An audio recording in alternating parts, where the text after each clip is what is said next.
22 তারিখে যেহেতু আমার ছোট ছেলের জন্মদিন ছিল, সেজন্য আমি রাতেই পুডিংটা সুন্দর করে বানিয়ে ফ্রিজে করে রেখে দিয়েছি। আর আমার বড় ছেলে ছোট ছেলে মাশাআল্লাহ দুজনের পুডিং খুব পছন্দ। আসসালামু আলাইকুম, আশা করি আজকের পুরো ভিডিওটি দেখবেন। তো আজকে তো দেখতে পাচ্ছেন আমি আপনাদের সাথে কি শেয়ার করব আর কি বলতে শুধু আজকে পুডিংটা বানাবো। আর এই পুডিংয়ের রেসিপিটা অনেকেই পারে, আমার থেকে আরও বেটার পারে।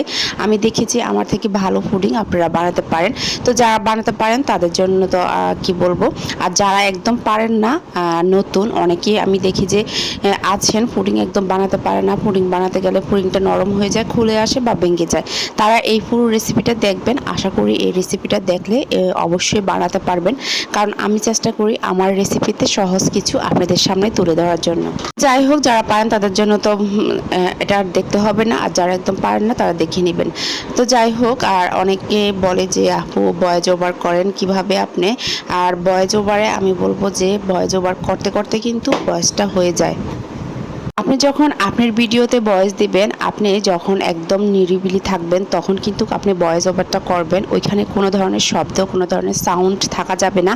আর একদম স্পষ্ট যেন ভয়েসগুলো থাকে, মানুষ যেন শুনে বুঝে আপনার ভিডিওটা দেখতে আগ্রহ হয়ে যায়।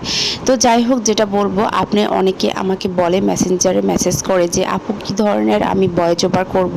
তো আপনি আপনার ভিডিওতে যে কোনো ধরনের ভয়েস ওভার করতে পারেন। কোনো ধরনের ভয়েস ওভার বলতে আপনি যেইটা নিয়ে কাজ করতে আপনি খুব বেশি ইন্টারেস্ট ফিল করেন সেই জিনিসটা নিয়ে আপনি কাজ করতে পারেন। আপনি ভিডিও যখন মেকিং করবেন, ভিডিওটা আগে আপনি এডিট করে নেবেন, তারপরে কিন্তু আপনি একটা সুন্দর করে একটা ভয়েস ওভার আপনি করতে পারেন। আপনি যদি আপনি ইমোশনাল ভিডিও বানাতে চান কথা বলে, সেটাও আপনি বানাতে পারেন, হাসির ভিডিও বানাতে পারেন।